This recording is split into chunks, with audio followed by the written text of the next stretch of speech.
성경을 읽는다는 것, 그리고 성경에서 하나님의 음성을 듣는다는 것은 그렇게 간단하고 쉬운 과정은 아닙니다. 예수님의 말씀이 선포됐던 그 시절, 그리고 성경의 말씀이 선포됐던 그 시절에 그 말씀을 듣던 사람들의 문화와 환경을 고려하여 그 시절에 말씀이 선포가 된 겁니다.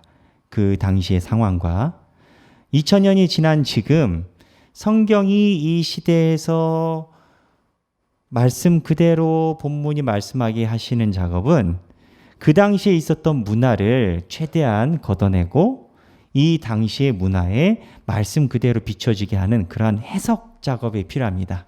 그래서 목사님들을 포함하여 사제들은 이 해석 작업을 하는 것이 가장 중요한 소명 중에 하나입니다. 근데 이 해석 작업에 따라서 교단이 나눠지고 교파가 나눠지고 합니다. 한 실례로 우리가 고린도전서 14장 34절에 보면 여자는 교회에서 잠잠하라 이런 표현이 있습니다.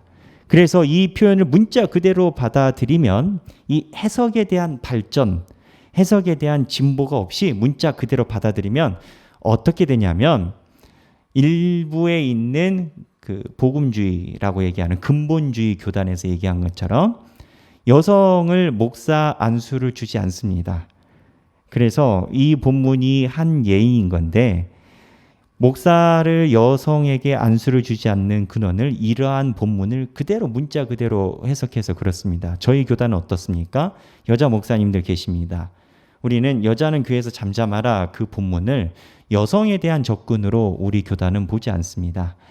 고린도전서 교회가 있었을 때 몇몇 여성분들이 교회의 말씀의 해석 권위를 무시하고 본인들이 소위 직통 계시 받았다고, 예언 받았다고, 또는 목사님이나 말씀 전하는 자에게 거꾸로 거슬려서 항변하고 그러한 소동이 고린도 교회에 있었습니다. 그래서 저희 교단은 여성이 문제가 아니라 말씀의 권위에 대해서 소위 직통 계시 받았다고 하는 사람들의 문제를 지적한 것이다 해서 여성적인 입장을 이렇게 벗겨냅니다.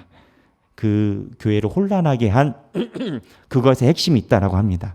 그래서 우리 교단은 이런 방향으로 해석 방향으로 여성분들을 목사 안수를 드린 지 30년 가까이 됩니다. 어떻게 보면은 해석이 저희 교단 입장에서는 발전을 하는 것이죠. 성경을 보는 눈과 문화와 해석을 보는 방향이 발전을 합니다. 그것처럼 이렇게 성경을 보는 것도 성경의 텍스트의 원문을 바라보는 것도 시대의 흐름에 따라서 더욱더 발전하고 하나님께서 주시는 은사에 따라서 더욱더 본문의 의미에 가까이 다가갈 수 있습니다. 이러한 작업을 하는 게 목사님과 신학자들이 주로 하는 일입니다.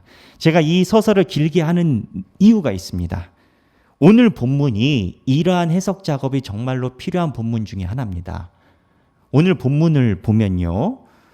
내 왼편 오른쪽 뺨을 악한 자를 대적하지 마라. 오른쪽 뺨을 치거든 왼편도 돌려대고 누가 너를 고발하면 속옷을 가져가고 겉옷을 가져가게 하고.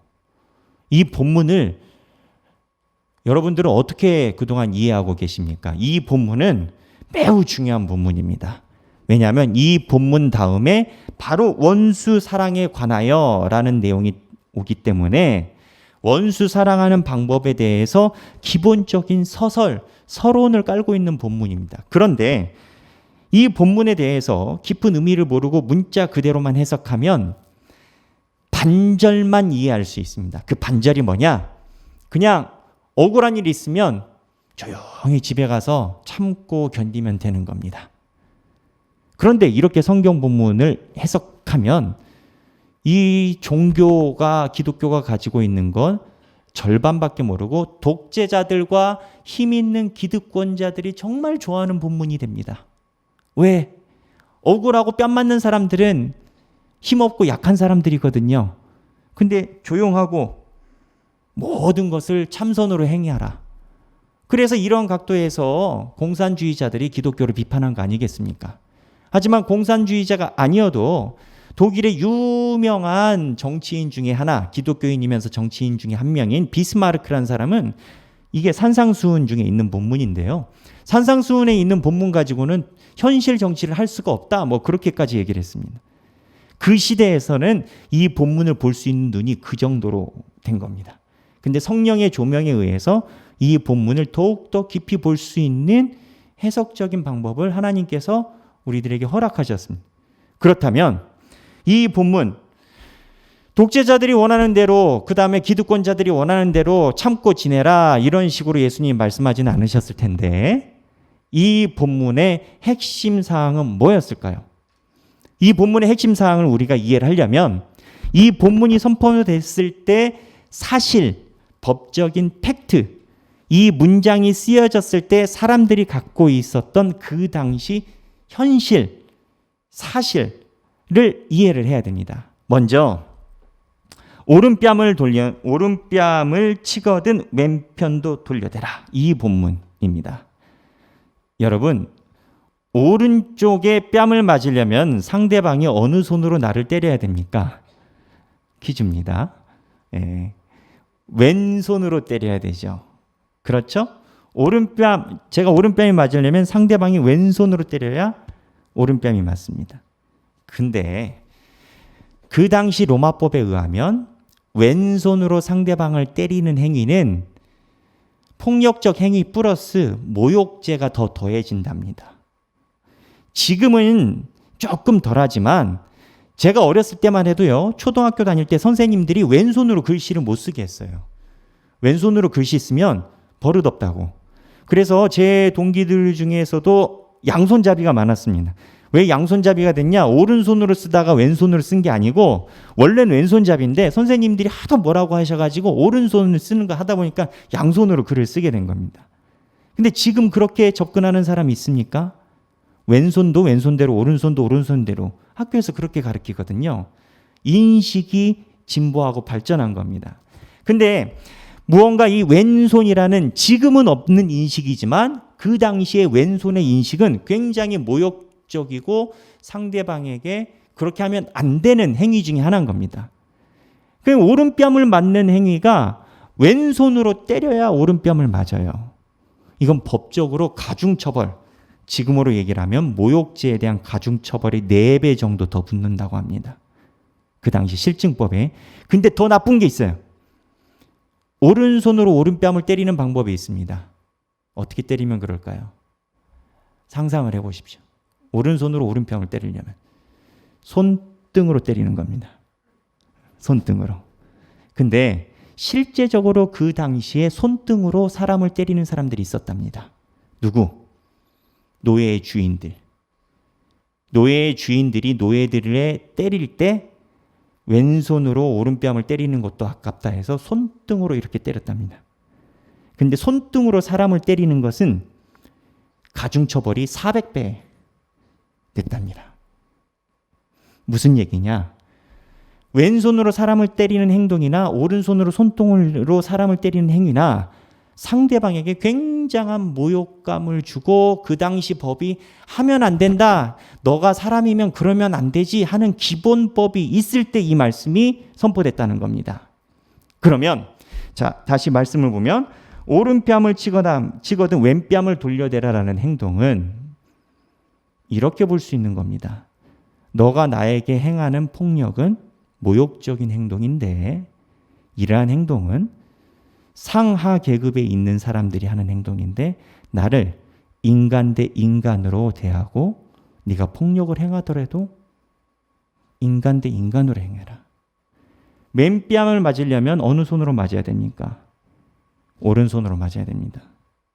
이렇게 성경 본문을 보면 그 당시 있었던 법에 성경 말씀이 선포됐던 것을 해석을 하면 이거는 참아라라는 내용이 아니라 무언가 그 이상을 이야기하는 듯한 메시지를 갖고 있습니다. 그렇다면 이러한 거에 대해서 저항을 이야기를 하는 걸까요? 자, 여기 저항이라는 거 생각해 놓으시고 두 번째 또 그렇습니다. 속옷을 달라고 하면 겉옷까지 가지게 하며 라고 얘기를 합니다. 그 당시의 법에 있어서요, 빚을 가지고 있는 채무자, 채권자들이 빚을 갖고 있는 돈 빌려간 사람들에게 할 수 있는 법적인 최고의 행동이 뭐냐?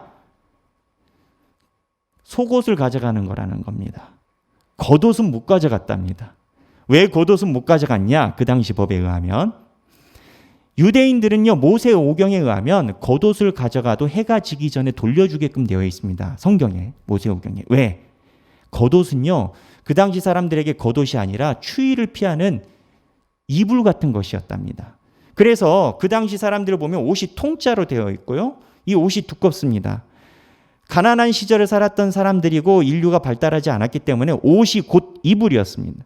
그래서 유대인들 법에 의하면, 모세 오경에 의하면 겉옷을 가져가면 꼭 밤이 되기 전에 돌려줘야 됩니다. 자야 되니까. 겉옷을 가져가는 것이 그렇게 의미가 없습니다.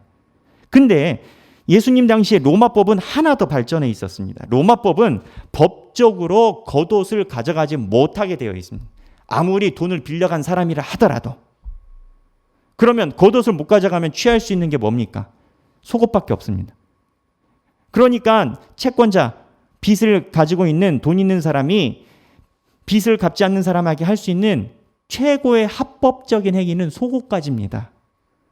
근데 겉옷을 주는 그 순간 어떻게 되느냐? 겉옷을 주고 가져가게 되면 이 사람이 벌거벗게 되지 않습니까? 벌거벗고 만약에 다니게 되면 로마법에는 위법으로 걸리고요, 유대인법에는 저녁이 되기 전에는 돌려줘야 되는데 누가 그 정도까지 그렇게 하느냐라는 동네 망신이 됩니다. 실제적으로 위법이 되기도 하고 동네 망신도 됩니다. 그러니까 속옷을 달라고 하는데 겉옷을 주는 행위는 나에게 부당하게, 때로는 힘이 없는 줄 알면서도 돈을 달라고 하는 사람에게 강하게 어필하는 이야기입니다. 그럼 이 본문을 해석하면 저항을 이야기를 할까요? 한 가지 더 있습니다. 똑같은 본문 안에 오리를 가면 십리를 가라라는 본문입니다. 이 오리를 가면 십리를 가라라는 그 본문이 이렇습니다. 로마 시대에 로마의 군인과 또는 일부 시민권자까지 포함된다고 하는데 아무나 잡고 징발할 수 있는 권한이 있었답니다. 로마 병정이 가다가 본인의 짐이 무거워요. 그러면 사람한테 얘기를 해요. 아무나 너 이 짐 지고 5일까지 가. 이렇게 할 수 있는 징발 권한이 있었답니다. 이 징발 권한을 사용한 로마 군인이 있습니다. 그리고 예수님과 직접적 관련된 사람이 있습니다. 누구냐? 예수님의 십자가를 옆에서 보고 있었던 군인입니다. 예수님이 못 걸어가니까 그 옆에 있는 사람에게 야, 너 이거 십자가 짊어지고 가. 그 십자가 짊어진 사람 이름이 뭘까요? 구레네 시몬입니다. 로마 군인이 징발권을 활용해서 구레네 시몬에게 명령한 겁니다. 사실 구레네 시몬은 선택권이 별로 없었습니다. 우리는 구레네 시몬에 대해서 미화적으로 해석하고 하는 그러한 해석적인 작업이 있지만 아예 그게 없었다는 건 아닙니다. 그게 있고 그게 맞지만 사실은 이러한 상황이 그 당시에 있었다는 겁니다. 근데 오리를 넘어가서 6리, 7리, 8리가 되면 그 징발권 남용으로 지금 얘기를 하면은 본인이 가지고 있는 권한을 남용한 월권을 한 행동으로 돼서 위법사항이 된다는 겁니다.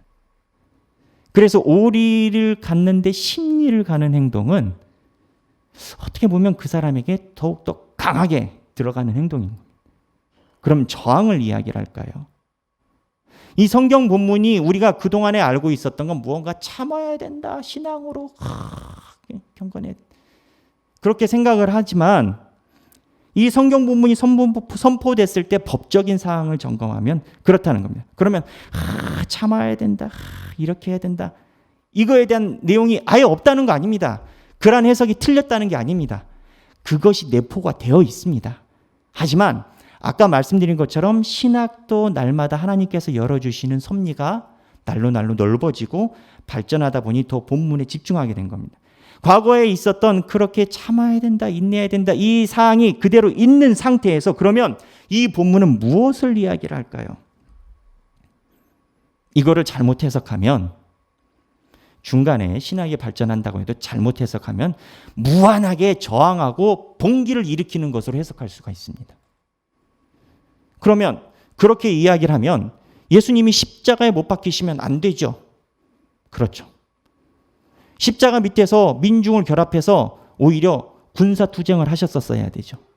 그래서 가장 적극적으로 진보적으로 갈 수 있는 그러한 모습은 예수님의 모습과 맞지 않습니다. 그럼 거꾸로 우리가 예전에 이야기하고 우리가 이해하는 건 참아야 된다. 우리가 죄인이다. 오른뺨을 맞았는데 왼뺨 내가 기본적으로 죄인이다. 이게 없다는 게 아닙니다. 근데 이것만이 만약에 신앙이라면 독재자들이 제일 좋아하는 본문입니다. 기득권자가 제일 좋아하는 본문입니다. 그리고 그렇게 봤으면 예수님이 성전 가셔서 그렇게 설교하셨으면 안 됐죠. 예수님이 성전에 가자마자 입장하는 첫날부터 상 엎어버리시고 독사의 자식들아 그러셨는데 어느 목사님은 이 독사의 자식을 한국말로 번역해서 얘기를 해주시더라고요. 여러분 그 유대인들 사이에서 독사는 우리나라의 강아지, 개와 똑같습니다. 그러면 한국말로 번역해서 이 욕을 번역하면 어떻게 되겠습니까?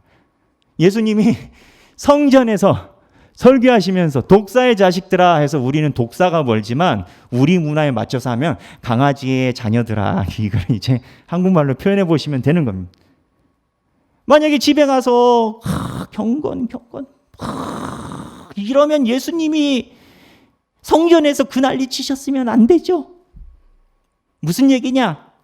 가장 왼쪽에 있는 것도 가장 오른쪽에 있는 것도 이 본문의 맥과 맞지 않다는 겁니다. 그럼 뭐냐? 이 본문이 이야기하는 것은 적극적인 사랑 실천을 통하여 상대방에게 양심의 문을 두드리는 겁니다. 여기 보면 본문에 오른뺨을 치거든 왼뺨을 돌려대라. 오른뺨을 맞은 것은 내가 받은 수동적 행위입니다. 근데 왼뺨을 돌려대는 것은 내가 하는 적극적 행위입니다. 속옷을 가져간 건 수동적 행위이지만 겉옷을 주는 것은 나의 적극적인 행위입니다. 오리를 간 거는 수동적으로 한 거지만 심리를 간 건 적극적인 행위입니다. 이걸 가지고 저항하라. 중간에는 이렇게 해서 민중신학 이런 게 발전했습니다. 근데 저는 그거에 크게 동의하지 않습니다. 그게 아니라 이 본문이 이야기하는 것은 무언가 저항하고 봉기가 아니라 적극적인 행동을 통하여 상대방의 양심에 두들기고 그 사람이 이러한 행위를 한 것에 대해서 깨닫게 하라는 적극적 사랑의 실천이라는 겁니다.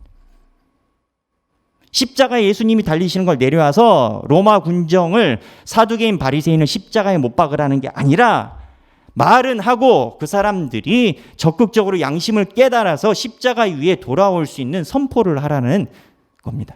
계시록에 보면 예수님이 문 밖에 서서 문을 두드리신다라는 상징이 나옵니다. 문을 두드리는 행위가 적극적인 행위입니다. 그 사람에게 양심에 두들기는 겁니다. 이렇게 살펴보면 구약에 있는 눈으로 눈, 이는 이로 갚으라 하는 본문도 새롭게 접근이 돼야 됩니다. 사람들은 이게 보복에 관련된 법이라고 이야기를 합니다. 오늘 본문 38절에 그대로 있었던 건데요. 이게 출애굽기 21장 24절, 레위기 24장 20절, 신명기 19장 21절인데 눈에는 눈, 이에는 이게 나쁘다라고만 생각합니다. 근데 예수님 시절에서 다시 시대를 뒤로 가서 그 법이 제정됐던 그대로 돌아가면 그 법이 굉장한 적극적 사랑의 실천의 법이라는 걸 알 수가 있습니다. 돌아가면 어떻게 되느냐? 예전에는 주인이 있고 90%가 다 노예였습니다. 노예이다 보니까 주인이 화가 나가지고 노예의 뺨을 때립니다. 예를 들어서 근데 그 노예가 그 뺨을 맞고 귀가 멀었습니다. 소리가 안 들립니다. 그럼 주인이 어떻게 하겠습니까? 너 귀 안 들리네? 팔아버립니다. 주인은 괜찮고. 근데 이 법이 말하는 건 야, 노예라고 네가 그렇게 함부로 하냐? 네가 뺨 때려서 귀가 멀고 때로는 네가 주먹으로 눈 때려서 실명하고 근데 너는 괜찮아? 그럼 앞으로도 계속 때리겠네? 아니, 눈에는 눈, 이에는 이다. 아무리 네 노예라 하더라도 네가 때려서 귀가 멀었으면 너도 귀 멀 거다. 어떻게 보면 이 법은 가난한 사람들을 보호하려고 최소한의 안정장치를 걸어놓은 겁니다. 아무리 힘있고 권력이 있는 사람이라 하더라도 최소한의 법을 너가 어겼을 경우 너도 신분 고하를 막론하고 하나님 법에 의해서 지켜버리겠다. 근데 이 법조항이요, 그 당시에 고대 근동에서 유대인들만 갖고 있었던 법이 아닙니다. 이러한 법 체계를 주변에 있는 다른 나라들도 가지고 있었습니다. 근데 이게 긍정적인 의미도 있습니다. 예를 들어서 가끔 쿠데타가 일어나서 노예가 주인의 집에 가정에 있는 가족을 해쳤다고 해보십시오.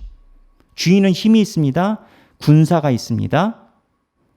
그리고 자기가 영향력이 있습니다. 내 아들이 가가지고 한 대 맞고 왔습니다. 그러면 아버지가 어떤 생각 들겠습니까? 힘이 없으면 몰라도 힘이 있으면 일벌백계입니다. 한 대 맞으면 100대 정도는 때려줘야 우리 가문이 무서운 줄 압니다. 그래서 어떻게 하느냐? 힘 있는 사람이 폭력을 당했을 때, 물리적인 걸 당했을 때 데리고 가서 몇백 배의 보복을 해버립니다. 우리 가문이 무서운 줄 알아라. 근데 이 법이 딱 있는 순간 내가 100대를 때리고 싶어도 100대 못 때립니다. 하나는 하나입니다. 어떻게 보면 눈에는 눈, 이에는 이라는 이 법이 하나님이 우리가 이 법조항을 잘 이해 못하면 모세오경에 있었던 율법이 다 가짜라고 생각합니다. 잘못됐다고 생각합니다. 그렇지 않습니다. 예수님은 오셔서 하나님의 법의 원칙을 인간들이 막 이거를 보복복으로 받고 나서 악용을 하니까 문제지, 하나님이 이야기하신 그 원칙을 예수님이 오셨을 때 원칙을 살려서 새롭게 해내신 겁니다. 하나님의 율법과 예수님의 행동이 어긋나지 않습니다. 그래서 예수님이 율법의 완성, 마침이 예수님이 되신다는 이야기가 그런 겁니다. 원칙은 그런데 사람들이 잘못 해석을 했다는 겁니다. 무슨 얘기냐? 눈에는 눈, 이에는 이도 적극적인 행동으로 사랑을 하고 우리 인간 사회를 보호하기 위한 법이었던 것처럼 오리, 심리, 왼편, 오른편, 그 다음에 속옷, 겉옷, 적극적인 사랑으로 너희가 관계를 형성해야 된다는 겁니다. 다만 차이는 뭐냐? 그렇다고 십자가 밑에서 민중봉기를 일으키신 게 아니라 적극적인 행동으로 상대방 양심의 문을 두드렸다는 겁니다. 그래서 우리 개혁 장로교는 이러한 예수님의 정신을 그대로 가지고 있습니다. 3.1운동이 일어났다 생각해 보십시오. 우리 장로교는 3.1운동을 기독교적 유산으로서 자랑스럽게 생각을 합니다. 근데 3.1운동이 뭐가 다릅니까? 만약에 우리가 집안에서 있어서 우리의 신앙이 최고다, 권위에 복종해, 그러면 길거리에 나와서 만세삼창하면 안 되죠. 기독교인들이. 그거는 권위에 복종하지 않은 거 아니겠습니까? 그런데 나온 것이 왜 됐습니까? 3.1운동이 비록 총과 칼로 일어난 건 아니지만 적극적인 사랑의 표현으로 세계와 일본에게 양심에 두들긴 행동이었다는 겁니다. 3.1운동으로 인해서 우리가 뭐 정권을 가져왔습니까? 구테타를 가져왔습니까? 하지만 3.1운동에 기독교인들이 최전방에 서고 어떻게 보면 비폭력이지만 세상에 울림이 됐었던 이유는 예수님이 보여주신 그 기준처럼 이게 아니라, 그렇다고 봉기도 아닌, 하지만 가만히 있는 것이 아니라 적극적인 양심의 행동으로 상대방의 사랑을 이끌어냈다는 겁니다. 이게 신앙의 핵심인 겁니다. 만약에 이러한 균형을 잡지 못하면 이 본문은 독재자에겐 너무나도 좋은, 기득권에게는 너무나도 좋은, 눈 가리고 다 신앙생활하라는 정말 아주 꿀맛 같은 본문인 겁니다. 이 다음에 원수사랑의 본문이 나옵니다. 하나님이 말씀하시는 사랑에 대한 기본적인 적극적인 사랑에 대한 이해가 있고 그 다음에 원수사랑의 본문이 가야 되는 겁니다. 아까 말씀드린 것처럼 신학도 발전합니다. 하나님이 요한계시록의 그날에 올 때까지 우리들에게 이해할 수 있는 폭을 자꾸 열어가십니다. 요한계시록 같은 경우는요, 신천지를 포함하여 세대주의 종말론들이 가지고 있는 잘못된 종말론 사상이 예전에 정통교단에도 있었습니다. 근데 이게 새롭게 신학적으로 조정되고 다시 밝혀지기 시작한 지 그냥 제 판단으로는 채 20년이 안 됩니다. 하나님이 그날이 올수록 하나님 나라의 신비를 이 땅에서 말씀을 열어가십니다. 저는 그렇게 생각을 합니다. 하나님께서 그날에 가까우니까 말씀의 뜻을 열어가십니다. 그런데 이 생각을 또 해야 됩니다. 하나님이 이렇게 적극적인 사랑을 하라고 하신 이유가 뭘까요? 어떻게 보면은 눈에는 눈, 이에는 이, 그리고 이 시간에 오리, 왼편, 오른편 적극적인 사랑에 대한 본문을 갖고 있다라고 말씀드렸습니다. 적극적 사랑입니다. 성경을 보면요, 이런 말씀이 참 조심스럽지만 패턴이 있습니다. 악은 순환합니다. 선도 순환합니다. 근데 선의 순환 정신으로 악의 순환고리를 끊어야 됩니다.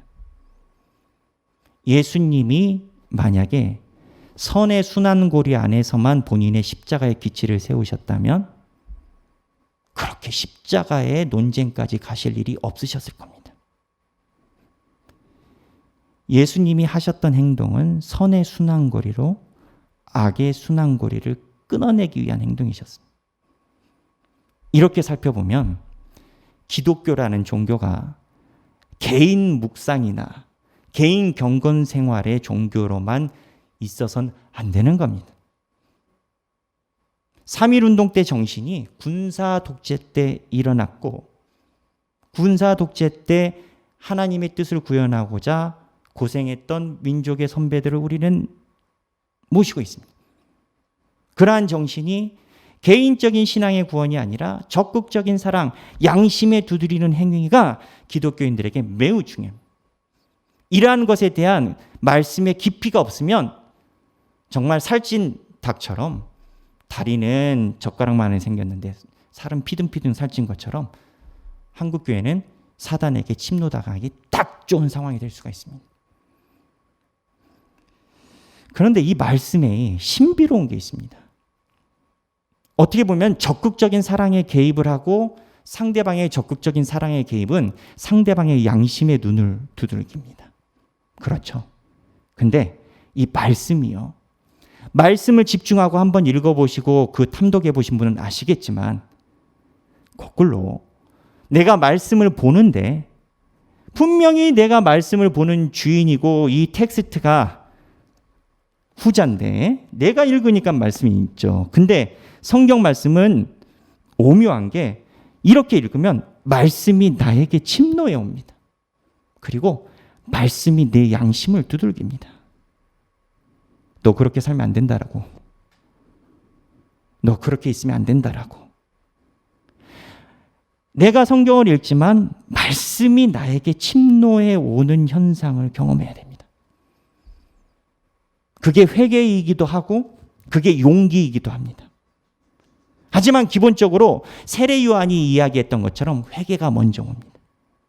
세례 요한의 삶 자체도 제가 사방기도에서 나눴던 것처럼 세례 요한은 은둥형 사람이었다니까요. SNF파 메뚜기와 석청으로 먹고 사는 사람이었다니까요. 그런데 적극적인 사랑의 개입으로 길거리에 나와서 회개하라 라고 외치는 것이 그 당시 종파가 가지고 있었던 모습이 아닙니다. 세례 요한은 적극적인 사랑의 모습의 실천자요, 연결이 된 것인 겁니다. 말씀이 우리에게 침노해 올 때 우리의 양심을 두들깁니다. 말씀으로만 가능합니다. 죄송하지만 우리가 가지고 있는 혈통, 전통, 지식, 학문, 돈, 명예, 세상적인 이해도 하나도 우리의 양심에 오지 않습니다. 말씀으로만 됩니다. 이 말씀이 우리를 두들길 때, 예수 그리스도가 문 밖에서 두들길 때 그 문을 여는 자만이 역설적으로 세상 속에서 사람들에게 적극적인 사랑을 불러내고 양심을 두들길 수 있는 말씀의 통로자가 됩니다. 말씀을 먼저 만나고 그 후에 내가 말씀의 통로자가 될 수 있다는 겁니다. 오늘 본문은 눈에는 눈, 이에는 이, 이 본문은 우리들에게 말씀하시는 바가 명확합니다. 적극적인 사랑의 구현자가 되라는 말씀입니다. 그리고 이러한 적극적인 사랑의 구현자가 될 수 있는 키워드는, 방법은 말씀으로만 가능합니다. 여기 계신 모든 분들 2022년 많은 계획이 있을 것입니다. 나쁘다는 게 아닙니다. 틀렸다는 게 아닙니다. 하지만 내 개인적인 신앙 주여. 필요 없다는 게 아닙니다. 있어야 됩니다. 말씀 만나야죠. 그러나 이러한 신앙이 자칫 잘못하여 모든 것을 회피하고 은둔형으로 가는 신앙이 되든지, 아니면 무언가 말씀을 잘못 봐서 과도하게 십자가 밑에서 민중봉기를 일으키는 그런 신앙이 되든지, 그게 아니라 예수님의 말씀에 균형이 잡혀서 적극적으로 사람들에게 문을 두드리고 원수를, 악의 쇠사슬을 끄르는 사랑의 방법으로 나의 가정과 세상을 향해 외치는 저와 여러분이 되시길 주님의 이름으로 축원합니다. 기도하겠습니다.